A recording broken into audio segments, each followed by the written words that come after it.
Assalamualaikum Ustaz. Waalaikumsalam warahmatullahi wabarakatuh. Izin bertanya. Baik. Apakah boleh berdoa mengenai calon pendamping hidup dengan menyebutkan nama orangnya?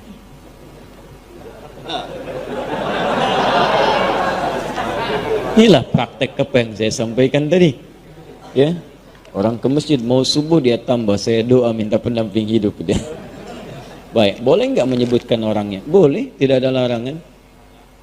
Tidak ada larangan. Kalau antum ingin mohon kepada Allah kemudian meminta, silahkan. Ya, ud'uni astajib lakum, minta kepada aku akan jawab.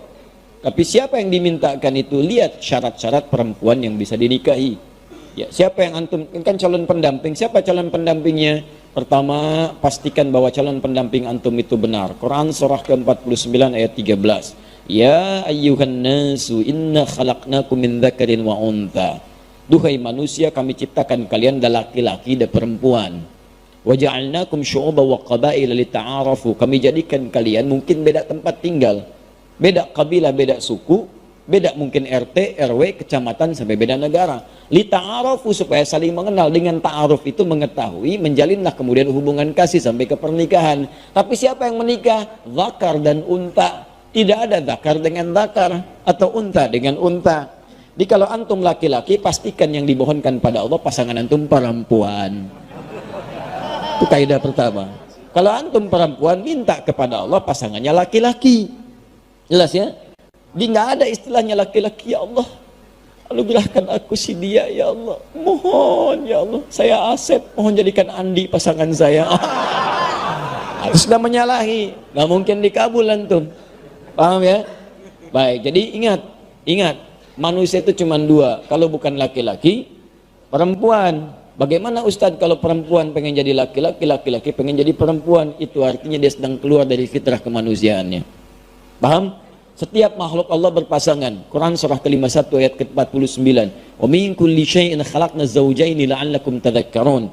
Ya, semua hal makhluk kata Allah saya ciptakan berpasangan supaya kamu sadar, cuman saya yang tidak punya pasangan. Saya Esa, saya Allah, saya nggak punya pasangan. Semua makhluk saya ciptakan berpasangan. Ya, laki-laki, perempuan, bahkan hewan ada jantan, ada betina, bahkan tumbuhan ada putik, ada benang sari. Putik nggak bisa sendirian, benang sari nggak bisa sendirian. Ya, sama juga dengan jantan, ada betinanya. Silahkan cek oleh antum, kemarin baru Idul Adha, ada jantan, ada betina. Silahkan cek, antum pernah menemukan kambing homo? Atau sapi lesbi misalnya? Tak pernah antum temukan. Pak, ini diskon Pak 5%. Kenapa? Homo kambingnya. Enggak ada yang begitu. Di kambing saja tahu dengan instingnya menemukan pasangannya. Masa antum yang punya akal nggak ketemu pasangannya? Ya, paham ya? Ya, jadi teman-teman sekalian, kalau menemukan misalnya ada yang seperti itu, berarti itu ada kelainan, ada penyakit, didoakan, dibantu supaya kembali. Dibantu supaya kembali. Paham seperti ini? Itu syarat yang pertama, pastikan tuh laki-laki. Kalau perempuan yang minta, pastikan perempuan. Kalau laki-laki yang minta. Yang kedua, teman-teman sekalian, pastikan bahwa niat untuk menikah itu meniatkan untuk ibadah. Ini mempercepat pengabulan. Niatkan untuk ibadah. Makanya ketika menyebutkan ayat nikah, kalimatnya langsung pada ayat penggunaannya. Ada ayat itu diterjemahkan, musab terjemah dengan tanda. Padahal bukan sekedar tanda. Tanda itu dalam bahasa Arab bisa alamah. Alamah itu tanda, diserap ke dalam bahasa Indonesia jadi alamat. Alamat.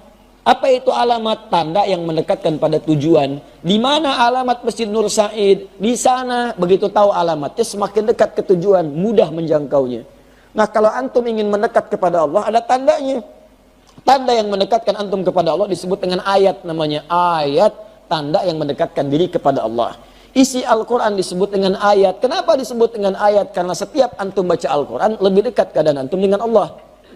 Ya, Quran misalnya surah ke-8, ya Al-Anfal, ayat kedua. Innamal mu'minuna alladhina idza dzukirallahu wajilat qulubuhum wa idza tuliyat alaihim ayatuhu zadatuhum imana wa ala rabbihim yatawakkalun. Sungguh orang-orang beriman itu kalau disebut nama Allah ada getaran dalam jiwanya. Ada hal yang berbeda.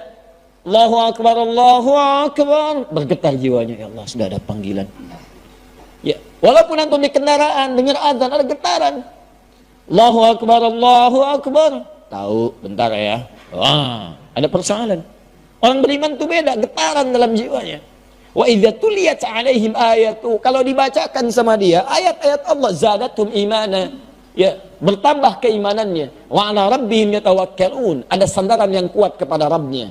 Nyandar, ada ketenangan dalam jiwanya. Itu ayat. Makanya isi Quran disebut ayat. Salat itu ayat, mendekatkan kita dengan Allah. Makanya ketika antum menunaikan salat ada ketenangan di dalam jiwa.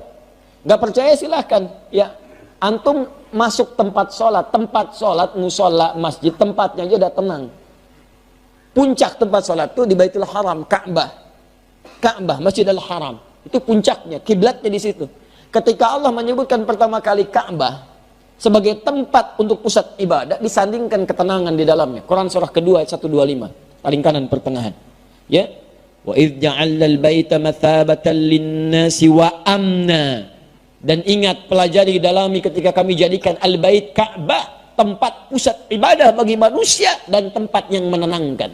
Jadi kalau antum punya masalah seberat apapun di depan Ka'bah, tiba-tiba bisa mengalir air mata, lupa dengan masalah, tenang aja. Gak percaya silahkan mendekat. Saya bermohon pada Allah, semoga yang belum bisa disegerakan insya Allah haji ataupun umrah, ya, dan tidak cukup dengan amin, nabung, siapin, banyakin doa. Sama tempat sholat ini, masjid musola lebih jauh, makanya antum masuk masjid lebih tenang, bahkan dibanding rumah sendiri. Silahkan cek beda rasanya. Lain masuk rumah biasa-biasa, masuk masjid baru masuk rumah Allah. Begitu kaki kanan masuk, Allah maftah ya wa rahmatik, tiba-tiba enak ya, ada ketenangan yang beda. Salat 2 rakaat tahiyatul masjid, duduk merapat sebentar, ya dekat AC, saking tenangnya plak tidur. Nah, nikah sama. Nikah tuh awal ayatnya disebut ayat. Silahkan Quran surah 30 ayat 21. Wa min ayatihi, di antara tanda-tanda yang mendekatkan seseorang kepada Allah, an khalaqalakum min anfusikum azwaja, kami jadikan setiap diri itu bisa berpasangan untuk menikah. Di niat nikah itu pertama kali bukan hanya memadukan rasa rindu, memadu kasih, ya, menyatukan dua insan yang saling ingin bersatu. Bukan cuma itu, niat sesungguhnya itu ibadah. Jadi kalau antum ingin dipercepat oleh Allah pengabulan doanya, niatkan untuk ibadah. Ya Allah, pasangkan aku dengan dia ya Allah, supaya aku bisa juga menghafal Quran seperti dirinya yang sudah hafal Al-Quran.